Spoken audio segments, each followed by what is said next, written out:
बच्चों को दुआएं, बड़ों को सलाम। फिज़ा है मेरा नाम, you watching morning with Fiza. नाज़रीन, एक ना इंडिया में बड़ा अच्छा सा एक हादसा ही समझें आप। मैं तो कहूँगी इस तरह के इंसिडेंट जो है वो बड़ा आपकी लाइफ को एकदम से स्पार्क सा देते हैं। भारतीय दारुल हुकूमत है ना, वहाँ पर दिल्ली में एक वाक़या पेश आया कि वहाँ पर एक दूल्हा जो है वो बारात लेकर पहुँचा बड़ी मज़े से शादी में। वहाँ पर जो दोस्त वगैरह है ना, उन्होंने इसरार किया कि प्लीज़ कोई डांस करो ना, कुछ नाचो। तो वहाँ पर फ़ौरन गाना लग गया, चोली के पीछे क्या है चोली। दूल्हे से रहा नहीं गया, दूल्हा गया जाके तो उसने नाचना शुरू कर दिया। तो लोगों ने बड़ी तालियां बजाना शुरू कर दी। ठीक है, उसके डांस परफॉर्मेंसेस के ऊपर उसको बड़ी हौसला अफजाई मिली। ठीक है, जब दुल्हन के बाप ने दूल्हे को इस चोली के पीछे क्या है इस गाने पे परफॉर्म करते हुए देखा तो उसने वो शादी उसी वक्त कैंसिल कर दी। उसने कहा हम बारात वापस लेके जा रहे हैं, हमें लड़के का डांस पसंद नहीं आया। फिर दूल्हे के बाप ने दूल्हे ने बड़ी मिन्नतें की मगर कुछ ना हो सका। वो बड़ा रोया कि प्लीज़ शादी कैंसिल ना करें। दुल्हन भी यही चाहती थी कि शादी कैंसिल ना हो, मगर उसके बाप ने कहा ये हमारी रीत रिवाज नहीं है कि लड़का चोली के पीछे क्या है कि गाने के ऊपर डांस करे और शादी कैंसिल हो गई। ये बड़ी वायरल बात थी तो मैंने कहा मैं आपको बताऊं। आप भी अगर अपनी बारात लेकर जाएं तो दिमाग में इस बात को बिठा लें, वो जो गाने हैं ना चोली के पीछे क्या, उसके ऊपर कोई परफॉर्मेंस ना करें। इस तरह के और भी बहुत से गाने, आप प्लीज़ इस तरह के गाने पे डांस करने की कोशिश ना कीजिएगा, आपकी शादी कैंसिल हो सकती है। चाहे फिर आप हाथ जोड़ें, मिन्नतें करें, रोएं, कुछ भी करें। तो प्लीज़ ये जो ट्रेंडिंग आप चीज़ें सोशल मीडिया पे देखते हैं इसको फॉलो करते हुए अपनी शादी पे कोई इस तरह का डांस परफॉर्म ना कर दीजिएगा, आपकी शादी कैंसिल हो जाएगी। अच्छा जी, हम तो यहाँ पर शादी कैंसिल होने की बात बता रहे थे, मगर साथ साथ आज ये भी बता दूँ कि हमारा टॉपिक क्या है। पहला टॉपिक क्या है, ये जो तलाक है, तलाक की जो वजह होती है मोस्टली क्या होती है पाकिस्तान में, जिन जिन घरों में जो जो सिचुएशंस होती हैं, और हर एक की मैं कहूँगी अपनी सिचुएशन होती है, हर एक की अपनी कहानी होती है, हर एक का अपना एक ड्रामा होता है, हर एक के अपने कैरेक्टर्स होते हैं। बहुत सी जगह पे मैं कहूँगी मर्द गलत होते हैं, बहुत सी जगह पे मैं कहूँगी औरतें भी गलत होती हैं। ये एक ऐसी सिचुएशन है जिसमें हम किसी एक को सपोर्ट नहीं कर सकते, ना तो मर्द को ना ही औरत को, क्योंकि बेसिकली ये जो शादी की नाकामी है आज इसकी वजूहात जानेंगे हम। हमारे पास जो हैं कासिम अली शाह साहब हैं, और आपको पता है इज़ प्रोफेसर, और आपको जिस तरीके से अपने लफ्ज़ों में समझाते हैं, और इज़ वेरी गुड स्पीकर, तो आपको बड़ी अच्छी तरीके से इनकी कहानियों के साथ जो है वो समझ आएगा कि कौन कौन सी ऐसी वजूहात है जिसकी वजह से जो घर है वो ख़राब हो जाते हैं और क्या गलतियाँ होती हैं हमारी। ठीक है, अस्सलाम वालेकुम जी। अल्लाह का शुक्र है कासिम अली शाह साहब। आज का भी टॉपिक बड़ा इंपॉर्टेंट है, आपको पता है हमारे माशरे का एक बहुत बड़ा हिस्सा है शादी, जिसके बाद फिर बच्चे पैदा होना, फिर दो घरों का जुड़ना जिसे हम कहते हैं। ये सिर्फ एक लड़का और लड़की का मिलाप तो होता नहीं है, हमेशा से हमने तो यही सुना है कि दो घर जुड़ते हैं और उसके बाद ये टूट जाते हैं, और वो दो घर मिलके ही उन बच्चों का घर भी तोड़ रहे होते हैं। ये सिचुएशंस भी देखी हैं, तो आप क्या कहेंगे, क्या क्या वजूहात? अच्छा देखें फ़िज़ा, मैं सबसे पहले वाज़ेह कर दूं कि मेरी इन्फॉर्मेशन, मेरी बातचीत और जो मैं आज कहने लगा हूं, इसके पीछे मेरा कुछ सालों का एक मुशाहिदा है और एक एक्सपोजर है। यानी ये सिर्फ सुनी सुनाई बातें नहीं हैं जो मैं करने लगा हूँ, एक अमली तौर पे मुझे काम करने का मौका मिला। मैं 2015 से 2018 तक 4 साल हमारी जो पंजाब जुडिशल एकेडमी है जिसमें जजेस ट्रेंड होते हैं, 4 साल पढ़ाता रहा। अल्लाह का बड़ा करम, इन 4 सालों में पंजाब के सब जजेस के साथ मेरा वास्ता क्लासरूम की वजह से पड़ा, क्योंकि कुछ सब्जेक्ट्स मेरे पास थे।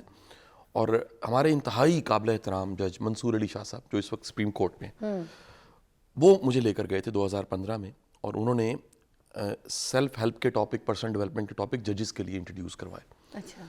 जब 18 में मैंने छोड़ा तो छोड़ने की एक वजह ये थी कि सब जजेस को पढ़ा चुका था, तो पंजाबी में हम कहते हैं भरा मेला छोड़ना चाहिए। यानी जब सारा काम पीक पे है, भर गया, फिर निकलो पीक पे रचा हुआ, भरा मेला छोड़ो ना। तो एक दिन मेरे अल्लाह गरी के रहमत करे राणा आरिफ साहब होते थे, उन्होंने कहा कि यार सब जज पढ़ा दिया आपने। मैं कहा जी मैं जा रहा हूँ, आखिरी दिन है मेरा आज। तो उन डेज़ में जो चीफ थे वो थे जस्टिस अनवारुल हक साहब। अनवार साहब रिटायरमेंट के बाद 2018 के एंड पे उनका रिटायरमेंट का टाइम था। रिटायरमेंट के बाद उन्होंने मुझे ज्वाइन कर दिया बाकायदा मेरी फाउंडेशन को, और हमने मिल के एक विंग बनाया हाँ। उस विंग का नाम है आओ सुलह करें। अच्छा। आओ सुलह करें, ASK, आस्क। आस्क में आज तक हजारों केसेस आए हैं, फ्री ऑफ कॉस्ट हम सुलह करवाते हैं, ये हमारा काम है, मिशन है। अच्छा। इस वक्त 3000 केसेस हैं हमारे पास और पर मंथ 100 डिलीवर हो रहे हैं। 100 डिलीवर का मतलब है कि 100 का फैसला हर महीने हम करके डिलीवर कर देते हैं। वाह। जब मैं हाई कोर्ट में जुडिशियल एकेडमी में पढ़ाता था तो मैं फैमिली केसेस की बात करने लगूं, ये तकरीबन 27,000 28,000 थे जो कि पड़े हुए थे। और अब भी अगर मैं डाटा आपको बताऊं ताज़ा, तो वो तकरीबन 1.25 लाख हैं।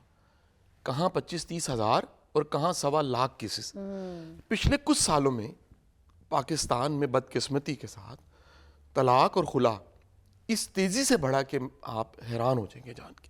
आपको एक और इंटरेस्टिंग इंफॉर्मेशन बताऊं, ये तलाक और खुला रजीम चेंज के बाद बहुत तेज़ हुए।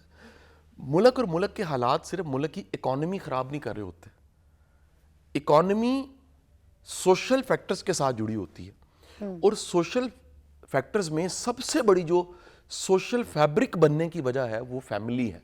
और फैमिली में भी बिलखसूस मियाँ और बीवी का रिश्ता, जिस पे पूरा समाज खड़ा होता है। तो पिछले 2.5 से 3 सालों में सिर्फ ऊपर लड़ाइयाँ नहीं हो रही ये घरों में भी लड़ाइयाँ चढ़ी गई हैं। और इसकी वजह बज़ाहिर देखा जाए तो लगेगा पॉलिटिक्स नहीं है, लेकिन इनडायरेक्टली मुल्क की अनस्टेबिलिटी और इकोनॉमिक हालात और स्ट्रेस, और 2 फैक्टर जो मुल्क में बहुत तेज़ी से बढ़े हैं, 25 करोड़ आवाम जिसको फेस कर रही है, वो 2 फैक्टर्स में एक अनसर्टिनिटी है, एक इनसिक्योरिटी है। और इस दोनों को उर्दू में सादा ज़ुबान में कहूँ, पता नहीं कल क्या होगा। ये कल क्या होगा ये इतना बढ़ गया है कि एक बड़ी तादाद WHO के मुताबिक, जिस तरह का हमारा मुल्क है, जहनी मरीज़ बन चुकी है। आपकी इत्तला के लिए पाकिस्तान में बदकिस्मती के साथ पर एनम पिछले साल का जो रिकॉर्ड है 10 अरब की सेक्रेटरी की मेडिसिन खाई गई हैं। अच्छा। मैं मेडिसिन के नाम नहीं लेना चाहूँगा, उसमें से कई ऐसी मेडिसिन हैं जो बगैर नुस्खे के किसी फार्मेसी से जाके लोग लेते हैं और उसे मूड स्टेबलाइजर को, डिप्रेशन की दवाई को, ऑब्सेसिव कंपल्शन डिसऑर्डर की दवाई को वो खा लेते हैं, या नींद की दवाई समझ के खा लेते हैं। मेलेटोनिन पाकिस्तान में सबसे ज़्यादा खाई जा रही है, आप देखें। जबकि मेलेटोनिन तब अगर आपके जिस्म में कोई कमी है एक, तो फिर आप इस्तेमाल कर सकते हैं, अदरवाइज इतना ज़्यादा नींद की तरीके से इससे नींद पूरी करने के लिए यूज़ किया जा रहा है। बिल्कुल ऐसी। अच्छा, अब देखिए फिजा, ये जो मैं सारे फैक्टर्स बताने लगा हूँ, ये ऐसा नहीं है कि टॉप ट्रेंड है। मैं पिछले दिनों देखा एक एंकर है, वो साहब जो है ना जी, वो मैरिज पे बातें करने लग पड़े 1 साल के अंदर अंदर, क्योंकि टॉप ट्रेंड है, तलाक बड़ी हो रही है, काउंसलिंग के पैसे चार्ज किए जाते हैं, पीछे कोई एक्सपोजर नहीं है। अच्छा। पीछे मैक्सिमम एक्सपोजर ये मेरी शादी हुई है ये कोई एक्सपोजर नहीं है। अच्छा। आपने अगर प्रैक्टिकली इस शोबे में काम नहीं किया, अगर मैं आज कह रहा हूँ 3000 केसेस तो ऑन रिकॉर्ड मौजूद है। हाँ। अगर मैं कह रहा हूँ 100 डिलीवर होते हैं, तो उसको साबिका चीफ जस्टिस अनवारुल हक साहब हफ्ते में 4-5 दिन बैठ के सुनते हैं। हमारे पास डाटा है, और उस डाटे को सामने रखते हुए आप समझ लीजिए आस्क जो विंग है हमारा, उसको असल में तो चेयर करते हैं जज साहब। मैं एक छोटा सा नुमाइंदा होने के नाते आपके प्रोग्राम में बैठ के ये फैक्ट्स बता रहा हूँ। अब जब हमने तहकीक की तो मैं आपको टॉप फैक्टर्स बताने के साथ साथ एक अजीब फैक्टर बताता हूँ। क्या? ये हैरान कुन फैक्टर, क्या? तलाक और खुला होने की रेशो ज्यादा पढ़े लिखों में है। अच्छा। हाँ जी। और हमारे लिए, यानी हमारे विंग के लिए, जो कि फी सबीलिल्लाह काम कर रहा है, फी सबीलिल्लाह, हाँ। 1 रुपया हम चार्ज नहीं करते। लोग शक करते हैं भाई आपको क्या मिलेगा, एक वकील करवाना हो कितने पैसे लग जाते हैं। साबिका चीफ जस्टिस 45 साल का एक्सपीरियंस, जज होने का 10 साल का एक्सपीरियंस, 35 साल वकील होने का एक्सपीरियंस, और 68 की एज पे, 67 की एज पे जज साहब बैठे सुलह करवा रहे हैं। क्या जरूरत है? वो कह रहे हैं अल्लाह के लिए करवा रहा हूँ। हमारा ये विंग जो है फी सबीलिल्लाह काम कर रहा है।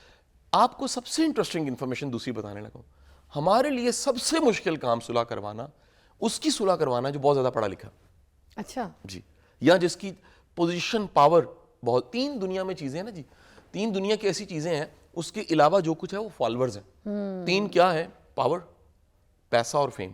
ऐसे ही ये जो हमसे मुराद वो लोग जो फेम वाले हैं, स्क्रीन पे दिखते हैं, जो सोशल मीडिया पे दिखते हैं, ये बड़े वनरेबल लोग होते हैं। इनके लिए सबसे मुश्किल काम अपना घर बचाना होता है।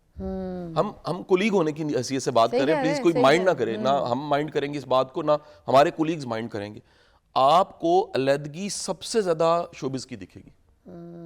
एक बड़ी तादाद आपके जो है ना जी मॉडल्स, एंकर्स और शोबिस के लोग, बड़ी तादाद, मेल फीमेल दोनों, आपको मिलेगा कि शादी कामयाब नहीं है। ऐसे अच्छा, अगर चल रही है तो एक नया टर्म दुनिया में आया है, वो है डेड मैरिज। चल रही है, डेड चला मैरिज में बच्चे पैदा हो जाते हैं, हाँ बंदा अपनी जी रहा होता है, बीवी अपनी जी रही होती है, हाँ और वो एक दूसरे को पूछना भी छोड़ देते हैं। यहाँ बिल्कुल कह लीजिए कि बस जरूरत पड़ गई तो मिल लिया, अदरवाइज कोई फॉर एग्जाम्पल रिस्पॉन्सिबिलिटी नहीं लेनी। Celebrities, I don't want to take a name, उन्होंने भी ओल्ड एज में जाके जो है ना किसी और से शादी की है, दोबारा डिसाइड किया कि अब इस बंदे के साथ या अब इस बंदी के Common, साथ मैंने अब नहीं नजर आने रहना, लग पड़े। ओल्ड एज में। अब जाके वो अपनी ज़िंदगी को जीना शुरू है, अब उन्होंने अपनी फाइनल जो शादी है, जिसको एक कहते हैं ना सही बंदा चूज करके, सही बंदी चूज करके फिर अब शादियां की है, and now they are happily 100% married ऐसी। एंड अच्छा, एवरीथिंग। मेरा ये कहना है कि चलें ये एक नहीं तो ये गलत शादियों की वजह है, चॉइस सही नहीं मैं होती। बताता अच्छा, मैं आपसे एक और बीच में सवाल करना चाहूँगी। कभी कभी मुझे लगता है कि जो लड़कियां होती हैं वो ये देख लेती हैं कि लड़के ने हमें ये टूर करवाया है, यहाँ का जो है ना बाली लेके गया है, ये तो यार ये तो मुझे बाई इससे शादी कर लो। वो लड़की कहती है अच्छा यार इससे मुझे ये घर दिला के दिया, इससे शादी कर लो। ओ यार मुझे डायमंड रिंग मिली है, इससे शादी कर लो। तो ये जो हमारी सिर्फ चॉइस ये होती है ना कि ये हमें डायमंड रिंग दिला रहा है, ये किसने घर हमें गिफ्ट कर दिया, या हमें बाली ले गया, इससे शादी कर लो, या ये मेरे माँ बाप को अफोर्ड कर रहा है, इससे शादी। उसमें वो जो दो लोगों का रिश्ता है वो तो कहीं नहीं है। वो तो चॉइस तो सिर्फ ये होगा कि इसने ये काम किया, शादी के बाद वो चॉइस तो खत्म हो जाती है जिसमें एक चीज़ को देख के शादी की जा रही होती है। अच्छा फिजा, देखें इस सवाल के पीछे, इस बात के पीछे कई लेयर्स हैं। अगर इजाज़त दें 2-3 लेयर्स में हटा देता हूँ। हाँ ये कोई शक नहीं है कि जो इंसान है, इंसान में दो औरत और मर्द दोनों की साइकोलॉजी डिफरेंट है। दुनिया में सबसे ज़्यादा जो कमाल की किताब है, मैं किताबें भी रिकमेंड करता हूँ जी, मुझसे पूछा करे कोई नई किताब बनाए शाह जी, इस टॉपिक पे बात करते हैं जी। तो इस टॉपिक पे दुनिया की सबसे कमाल, जिसे रिलेशनशिप की बाइबल कहते हैं, वो है मेन्स आर फ्रॉम मार्स। अच्छा, ये जॉन ग्रे की बुक है, और जॉन ग्रे बारबरा ने मिलकर लिखी थी, मियाँ बीवी ने, और जब ये मुकम्मल हो गई थी दोनों की तलाक हो गई थी। ओए होए, मुकम्मल होने के बाद किताब मुकम्मल हो गई और दोनों की अलहदगी हो गई। ठीक है जी। अच्छा। अब ये किताब दुनिया की रिलेशनशिप की बाइबल मानी जाती है। और इस किताब का एक कॉन्टेक्स्ट मैं आपको बता देता हूँ, सिर्फ एक। जो मर्द है ना, उसके लिए रिलेशनशिप में जो मोटिवेशन है वो विजुअल है। ये थोड़ी सी साइकोलॉजी की बात कर रहा हूँ। विजुअल, हमारी 5 हिस्से हैं जिस पे हम रिलाय करते हैं। हम देख के जीते हैं, सुन के जीते हैं, चख के जीते हैं, स्मेल करके जीते हैं और फील करके जीते हैं। 5 हिस्से। ओके। मर्द के लिए मर्द विजुअल होता है, उसको आंख से देखी और भाई चीज अच्छी लगती है, हुस्न परस्त होता है, फितरत है उसकी, फितरत। औरत के साथ ऐसे नहीं है। औरत को सिक्योरिटी अच्छी लगती है, उसकी 5 हिस्से इंपॉर्टेंट नहीं है। ओह, उसको प्रोटेक्शन अच्छी लगती है। उसको देखिए ना, एक जुमला जो सरकार दो आलम सल्लल्लाहु अलैहि वसल्लम ने फरमाया, आपकी हदीस जिसमें मुकम्मल जो साइंस है निकाह की समझ आ जाती है। आपने फरमाया निकाह औरत के लिए किला है। किले का मतलब क्या होता है? जिसकी दीवारें इतनी मजबूत हों कि बाहर से कोई चीज ना आ सके, जो प्रोटेक्शन का एहसास दे, जिसमें रहते हुए, जिसमें होते हुए आपके अंदर इनसिक्योरिटी, अनसर्टी ना हो। ऐसा रिलेशन जिसमें अगला कहता है मैं छोड़ दूंगा, मैं नहीं रखूंगा रिलेशन, मैं तुम्हें बता दूंगा। ये रिलेशन, अगर ऐसी बात रिपीट बार बार होने लग पड़ी है, रिलेशन डेड हो रहा है। ये बिल्कुल ऐसे ही जैसे मरीज सांस उखड़ने शुरू हो गए हैं, वो जो ऐसे ऐसे वेव है, तुम मरने वाले हो, दवाई मत खाओ, तुम मरने वाले हो। ये जो वेव है ना, फिल्मों में दिखाते हैं ऐसे, वो स्ट्रेट हो जाती है। आपका रिलेशन की तरफ जाने वाला है माफी के साथ, और निशानी ये है कि आप इनसिक्योरिटी एक दूसरे को देना। याद रखिए, ये बड़ा कमाल का जुमला। ये वैसे हमारी एक एंकर है, उन्होंने ये जुमला बोला, मेरी बड़ी प्यारी बहन है अरूज नासिर। तो अरूज नासिर ने एक दिन ना ऐसे उनके मुंह से निकला, मैं कहा अरूज आपको पता ही नहीं है मेरी बहन कितनी बड़ी बात आपने कह दी। उन्होंने कहा जो अच्छे रिश्ते हैं ना वो खौफ की बुनियाद पे नहीं चलते। वाह यार, एक दूसरे को चेक ही करते रहे और ट्रैक ही करते रहे, सेलफोन ही खोल के देखते रहे, हर वक्त ये देखते रहे किसको मिले हो, क्यों मिले हो, कैसे मिले हो। ये ट्रस्ट होता है ना, एक एतमाद होता है कि अगर ये मेरा है, देखो मेरा है की डेफिनेशन क्या है? मेरा है की डेफिनेशन ये परिंदा है, समझाने वालों ने समझाया इसको, ये परिंदा है। आपने उसे ऐसा प्यार किया और ऐसा प्रोटेक्ट किया कि हाथ पे रख के आपने कहा ये छोड़ा, वो उड़े वापस आ जाए, वो कि मैं कहीं जा ही नहीं सकता। यानी जो आपकी कैद में बाय चॉइस रहना चाहता है वो मोहब्बत के रिश्ते में।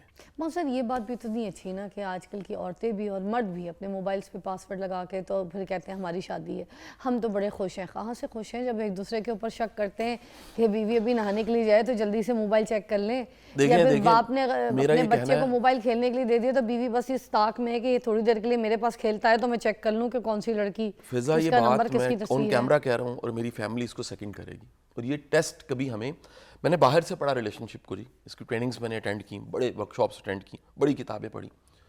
आप कोई ट्रेनर कहे ना जी बड़ा रिलेशनशिप, उसे कहिए 10 किताबों के नाम लें, फारिग हो जाएगा।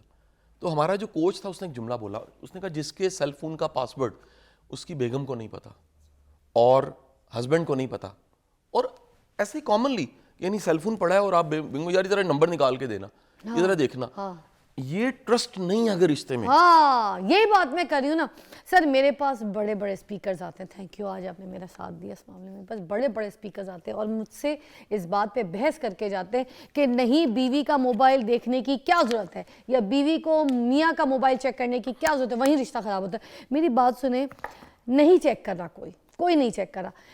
शक तो पड़ेगा ना जब आप फजूल में पासवर्ड लगा के रख देंगे और बीवी किचन गई है चाय बनाने के लिए, वो ऐसी किसी गूगल को सर्च करने जा रहा है मगर वो कहता है पासवर्ड है, और वो जब पूछता है तो वो बहाने कर रही है।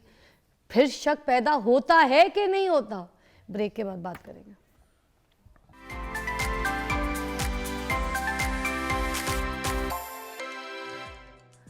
अच्छा सर, मोबाइल है बीवी के हाथ में, ठीक है, और बीवी इधर ऐसे फ़ोन पे लगी है, मियाँ जो है टीवी देख रहा है और एकदम से बीवी मैसेज करते करते ऐसे मुस्कुरा रही है, थोड़ा तो शक बनता है या नहीं बनता? देखें जी, गुजारिश ये है कि दो तरह की सिचुएशंस को जरा मोबाइल पे पासवर्ड भी है बीवी के। कुछ लोगों को ना शक रिसीव करने की बीमारी होती है। अच्छा, बिल्कुल ऐसे ही है, जैसे मिसाल ले लीजिए, ये आपकी खिड़की खुली है और पास में ही कह लीजिए एक कूड़े का ढेर है। अब आपकी खिड़की घर की खुली उसी रुख में है जहाँ कूड़े का ढेर है। अच्छा, और वहां से स्मेल ने आना है। ये मिसाल समझाना चाह रहा हूँ, कुछ लोगों में शक लेने की बीमारी होती है। ये जो दुनिया है ना बड़ी सियानी है, और इसमें बिलखसूस हमारी जो बहनें हैं बड़ी सियानी, उन्हें पता लग जाता है कि ये लड़की, इसको शक में डाला जा सकता है। औरत को अल्लाह ने हिस्स बड़ी तेज दी है। एक हमारे गुरु थे, वो कहा करते थे, अगर मर्द को किसी लड़की ने, औरत ने देखा है किसी मोहब्बत भरी निगाह से, उस बेचारे को 10 मिनट बाद समझ आती है। औरत को सेकंड के 100वें हिस्से में समझ आ रही है किस आंख से देख रहा है। ये अल्लाह ने एंटीना ही बड़ा अच्छा रखा है औरत का। फीमेल्स को बड़ी जल्दी पता लगता है ये शक में इसको डाला जा सकता है, इसलिए कोई भी कान भरे, ये कॉमन है, घर खराब होते हैं ना, हमने वो स्पेस छोड़ी होती रिश्ते में, या एक को बीमारी होती शक लेने की। मिसाल लीजिए, बड़ी हमदर्दी से कोई मिला और उसने कहा फिजा ध्यान करो, ये जो हस्बैंड है ना तुम्हारा, ये देखो संभालो, तुम्हें नहीं पता कल मैंने देखा सेलफोन पकड़ के मुस्कुरा रहा था, हालांकि उस पर फर्ज कीजिए कोई लिटरेरी लतीफ़ा है वो। अब अल्लाह ना करे अगर फिजा में ये सलाहियत है शक लेने की, और शक लेने की सलाहियत तब होती है जब आप में मुस्कुराने और ब्लश करने में और शर्माने में तो फर्क तो नहीं। देखिए शक तो इंसानी नेचर भी है ना, वो तो आएगा ही आएगा ना। कईयों में ज्यादा है ना, कईयों में ज्यादा है, कईयों में। अच्छा, इसी तरह शक डालना भी एक सलाहियत है। ये इतना बड़ा चैलेंज है, कुरान में आयतें आ गई कि या बारी ताला जो दिलों में वसवसे डालने वाले, जिनों में से इंसानों में से, मैं उनके मुकाबले में तेरी पनाह में आता हूँ। जरा एक लम्हे के लिए सोचिएगा, पूरी कायनात में कितने बादशाह होंगे? 200 है ना जी मुल्क, उसमें कितने कितने ताकतवर बादशाह हैं। इस कायनात का जो बादशाह है वो अल्लाह है। क्या बात है। आप कह रहे हैं या बारी ताला, ये जो शक डालने वाला है ना, ये उस लेवल का खतरनाक है कि मैं दुनिया के बादशाह छोड़े, मुझे आपकी पनाह चाहिए। सबसे ताकतवर बादशाह की पनाह में आना है किसके मुकाबले में? शक डालने वाले के मुकाबले में, क्योंकि जो शक डालने वाला है वो बर्बाद करके रख देगा आपके घर को। ये कईयों में सलाहियत होती है। अब इसका ताल्लुक है आपका खुद पे एतमाद, आपका अपने रिश्ते पे एतमाद और अपने रब पे एतमाद। शक से बचने का तरीका बता रहा हूं दोबारा। खुद पे एतमाद कि भाई जो मैं हूं, और जो मेरा फ्लेवर है या मेरी ज़ात से नफ़ा है मेरे रिश्ते को, ये कहीं नहीं जाने वाला, नंबर 1। दूसरा, उस रिश्ते पे यकीन, जो मैंने इन्वेस्ट किया है और जो ये है, ये कभी भी हमारा रिश्ता ख़राब नहीं होगा, स्पेस नहीं छोड़नी। और नंबर 3, मेरा अल्लाह करम करने वाला रिश्ता चलेगा हमारा। ये शक से बचाव का एक ढाल मैंने दे दिया आपको। अब एक लतीफ़ा सुन लीजिए। क्योंकि इतनी संजीदा, मुझे लग रहा है पता नहीं फिजा को क्या हो, फिजा रोने तो नहीं लगी, नहीं। इतनी सीरियस क्यों हो गई। अच्छा, हमारे एक दोस्त थे, उन्होंने ये वाकया सुनाया, ये सच्चा वाकया, हाँ। मुमकिन है इस वक्त सुन भी रहे हो। तो अब उन्होंने बताया कि एक दफ़ा वो सोए हुए थे, तो उनको ख्वाब में आया कि उनका हाथ किसी फीमेल ने पकड़ा। हल्की सी आंख खुली तो देखा वाकई अपना हाथ उनकी अपनी बीवी ने पकड़ा हुआ, हाँ। और पकड़ के अंगूठा रगड़ रही है। कहते मैंने, हम पंजाब में कहते हैं दड़ बटना ना, दड़ बटना होता है कि झूठी एक्टिंग करके मकारी से।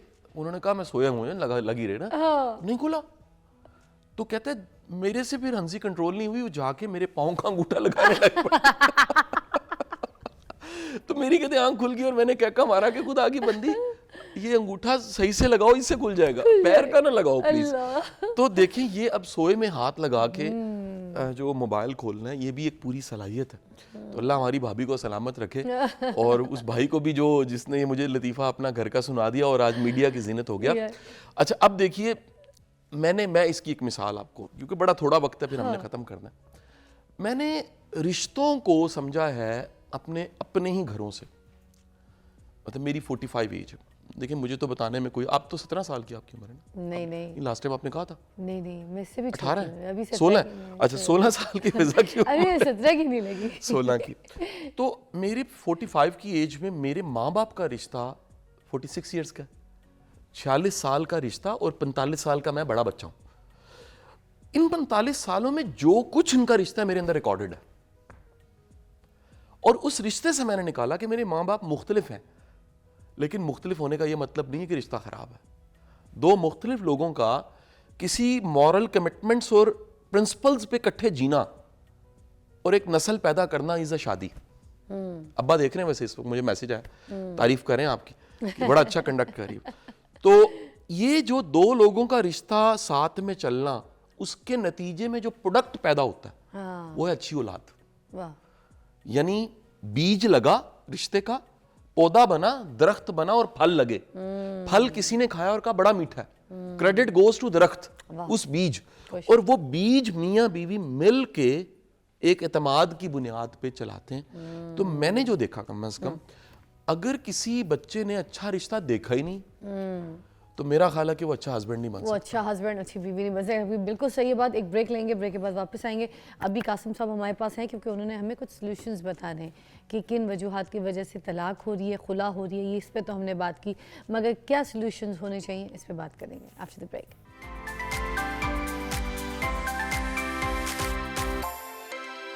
Welcome back. हम तलाक की वजूहात के ऊपर बात कर रहे थे, कुछ सॉल्यूशंस के ऊपर भी बात करेंगे, मगर कुछ मोटे मोटे और पॉइंट्स हैं जो मैं कहूँ कि हम यहाँ पे डिस्कस कर लें कासिम अली शाह साहब से।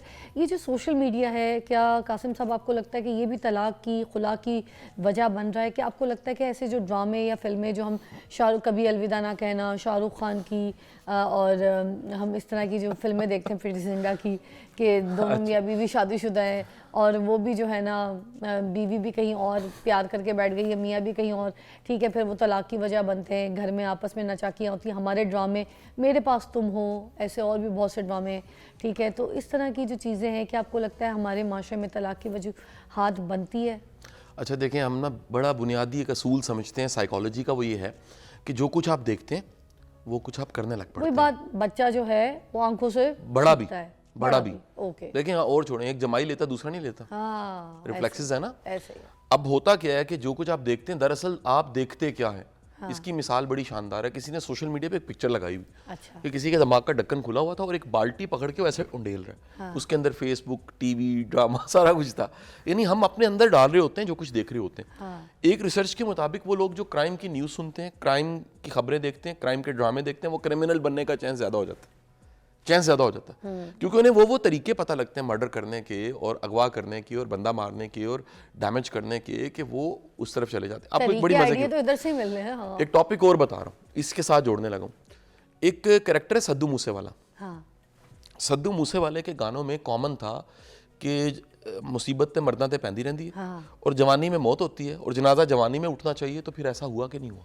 हाँ, एग्जैक्टली। यंग एज में मर्डर हो गया। ऐसे हुआ। क्यों? जो कुछ आप कह रहे हैं इस कायनात में कहीं सेव हो रहा है। अच्छा, आप एक एक्शन करें, उसका रिएक्शन आना है। आप खैर मांगेंगे, खैर आएगी।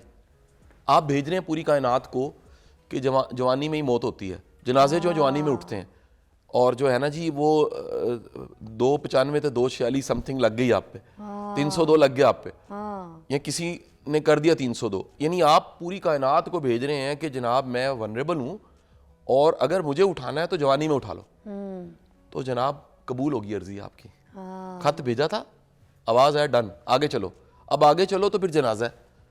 यंग एज में सद्दू मूसेवाला एक सियासतदान है, मैं नाम नहीं लूंगा, तो वो कहते थे वड़ गया, वड़ गए कहाँ पर है इस वक्त।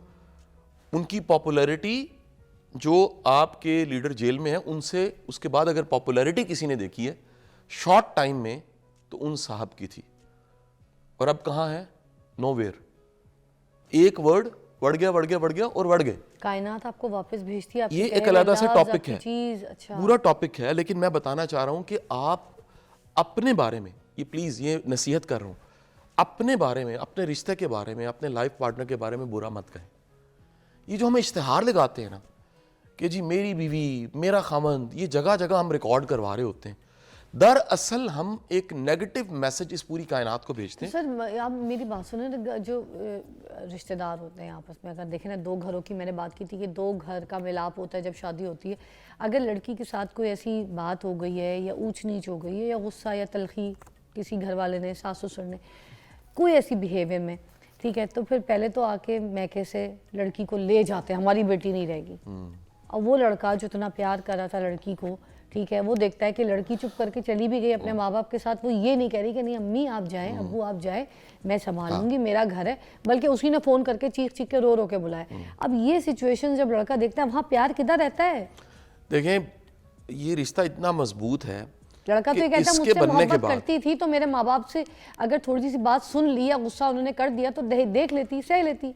ये जो अदम बर्दाश्त है ना, अगेन कहूँ ऊपर से नीचे तक बहुत बढ़ गया। अच्छा, हालत ये है कि कोर्ट्स में हमें जजेस बताते हैं, जजेस पढ़ाने का मौका मिला, वो कहते हैं कि जब सर हफ्ते में तलाक और खुला हो रहा है आजकल, हालत ये हुई पड़ी है। वजह क्या है, साथ चलना ज़रफ़ का इम्तिहान है। मैं और आसान करूँ, देखिए मैं मिसालों से समझा सकता हूँ। ये जो लाइफ है ना, इस लाइफ में चैलेंज है हॉट वाटर, गर्म पानी, और सबसे जो हॉट वाटर है ना वो रिलेशनशिप का है, गर्म पानी, और हम हैं टी बैग। इसका एसेंस निकलता ही गर्म पानी में। आपका असल इम्तिहान ही तब है जब दो लोगों को साथ में चलना है, बर्दाश्त करना है। अब इम्प्रेस करना बड़ा आसान है कि आपने जनाब क्रीड लगाया, आपने शनाइल टॉम फोर्ड लगाया और फीमेल ने शनाइल लगाया, बेहतरीन कपड़े पहने, तैयार हुए और डेटिंग की, इम्प्रेस कर दिया एक दूसरे को, साथ जिएंगे, साथ मरेंगे, शादी होगी। बाद में पता लगा खराटे छोड़ता, बाद में नहाता ही नहीं है। बाद में पता लगा कि अजब आदत है, बगल में हाथ दे के फिर स्मेल करता है उसको, ठीक है जी, और कभी कभी जुराबों को भी स्मेल करता है। ये बाद में आपको खबर हुई। अब जब बाद में पता लगा तो वो जो टॉम फोर्ड लगाने वाला, क्रीड लगाने वाला था, वो कहाँ गया? वो थी पर्सनैलिटी, वो लिबादा था, उसके पीछे असल शख्स छुपा हुआ था। तो इसीलिए पुराने बुजुर्ग कहते हैं रापे जाने वापे जाने। सर बड़ी शादियाँ हुई हैं जिसमें ये भी होता है कि जब रिश्ता लेकर आते हैं माँ बाप लड़के के साथ, तो लड़का जो है ना शराब की बोतल नहीं लेकर आता, ये नहीं बताता कि मैं शराबी भी हूँ, तो मैं वीकेंड पे जाके शराब पीता हूँ। तो पी कर आता है, फिर उसके बाद उल्टियाँ करता है। वो लड़कियाँ साफ कर रही होती हैं बेचारी, ठीक है, उनको मारते हैं, गंदी लैंग्वेज यूज़ करते हैं, गालियाँ देते हैं, ठीक है, इस वजह से भी तलाक़ें होती हैं। देखिए, तलाक होने की जो बड़ी वजह इस वक्त में फैक्टर्स को गिन लेते हैं, फिर सोल्यूशंस की तरफ जाएंगे। टॉप फैक्टर मेंटल हेल्थ है इस वक्त, और मेंटल हेल्थ का एक पहलू जो है वो अदम बर्दाश्त है। तलाक होने की बड़ी वजह ईगो है। ये भी एक नफ्सियात के साथ जुड़ी चीज़ है जिस पे रायन हॉलिडेज ने किताब लिखी है, ईगो इज एनिमी। जो सबसे बड़ा दुश्मन है वो ईगो है। अब ईगो करती क्या है? ईगो में लगता है मैं ठीक हूँ, सारे गलत हैं, जो मैंने कहा है वही है और कुछ है ही नहीं। ईगो में लगता है कि मैं इतना पढ़ा लिखा हूँ, मैंने सक्सेस हासिल की, मेरी पोजीशन है, मैं पावरफुल हूँ, मेरा फेम है, मैंने अगर नाम ना बनाया होता तो मैं को बेवकूफ़ हूँ, मैंने नाम बना लिया। इस तरह के ख्याल आते हैं। उस ख्याल आने की वजह से सुनने वाली चीज़ सुनाई नहीं देती। आप कान होते हुए बहरे हो जाते हैं, आंखें होते हुए अंधे हो जाते हैं। यह है ईगो का कमाल। और इस कमाल की वजह से सबसे पहली चीज़ जो डैमेज होती है, ये मेरा आज का बड़ा अहम मैसेज है, ईगो से सबसे पहले रिश्ते डैमेज होते हैं। ईगो वाले शख्स के रिश्ते नहीं बचते। क्या बात, ना दोस्त बचते हैं, ना घर बचता है, ना फैमिली बचती है। क्या बात है जी। तो एक रिसर्च छोटी सी शेयर करूं, फिर खत्म नहीं, टाइम हमारे पास खत्म हो गया। हाँ, हमारे पास नेक्स्ट रह के लिए गया। रखते हैं इंशाल्लाह। और थैंक यू सो मच, बहुत बहुत शुक्रिया। मैं इस प्रोग्राम का जो यहाँ पर अभी सेगमेंट है इसका यहीं पे इख्तिताम करूँगी कि वाकई जब दो ये रिश्ते होते हैं ना, इसमें जब ईगो आ जाती है तो उसके बाद आपका सारा कुछ ख़त्म हो जाता है। तो ईगो नहीं आनी चाहिए इस रिश्ते में। This is the main solution मुझे लगता है एक रिश्ते को बचाने के लिए। ब्रेक के बाद मिलता है।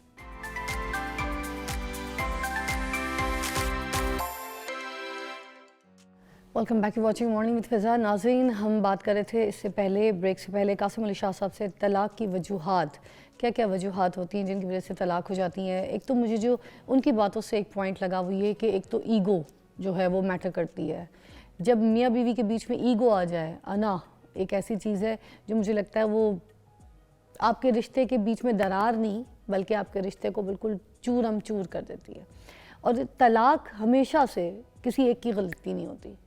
तलाक़ में औरत की भी गलती होती है, मर्द की भी गलती होती है। मगर होता क्या है कि जब बात किसी के सामने आती है तो फिर बात ये आती है कि नहीं, वो साला वो गलत था, उस कमीने ने मेरी ज़िंदगी ख़राब कर दी, मैंने उसके साथ अपनी ज़िंदगी के साल ख़राब किए, मैंने अपनी ज़िंदगी बर्बाद की, मैंने अपना वक्त ज़ाया किया, इसके साथ अपने बच्चे पैदा किए, इसके घर रही, ये काबिल नहीं था, इसने मेरी ज़िंदगी ख़राब की, इसने मेरी ज़िंदगी अज़ाब की।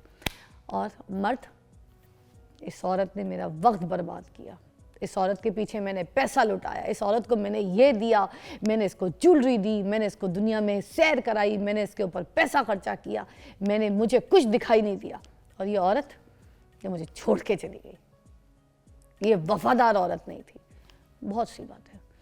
बहुतान लगाना एक दूसरे को, एक दूसरे की कैरेक्टर एसेसिनेशन पे काम करना, गंद बोलना, ये सब वजूहात बन जाती हैं जब आप अलग हो जाते हैं। ऐसे सिचुएशंस क्रिएट हो जाती हैं जब आप अलग हो जाते हैं, जिसे कहते हैं घर टूटना। अच्छा, अब मैं एक चीज़ समझाती हूँ आप लोगों को। अब कोई ऐसी सिचुएशन जिसमें आपको लगता है कि जब औरत को कोई ऐसी बात पता चली है जो मर्द की गलत है, उस टाइम पे औरत उसको गंदा करने के बजाय, उसको बुरा बोलने के बजाय उसको अपने रास्ते पे लेकर आने की कोशिश करे तो मुझे लगता है उस टाइम पे घर बच सकता है। मगर औरत भी गलती कर जाती है। अगर मर्द को कोई औरत की ऐसी बात पता चल जाए या उसके ऊपर कोई शक है या कोई ऐसी बात कि वो अपने घर पे जाके मेरे घर वालों की बात करती है, मेरे घर वालों की इज़्ज़त नहीं करती, उसको उस घर में एडजस्ट करवाना, स्पेस देने में उसको कुछ उसकी हेल्प करे, उसकी कुछ सपोर्ट करे, तब ही घर बन सकता है, तभी घर बच सकता है। मगर हम जब अपने घर के रिश्ते को, अपनी पर्सनल बातों को चार दीवारी के अंदर रखने के बजाय हम जब बाहर ले जाके अपनी सहेलियों में बात करना, दोस्तों में बैठ के डिस्कस करना, किसी और गैर को फ़ोन करके मशवरा करना, बता क्या करूं, मैं तो ये शादी झेल नहीं सकता, या मैं तो अभी इस बंदे को बर्दाश्त नहीं कर सकती सहेलियों से, तब शादी ख़राब हो जाती है। छोटी सी एक टिप थी, मुझे लगता है कि अमल करें तो शायद। ब्रेक के बाद मिलते हैं।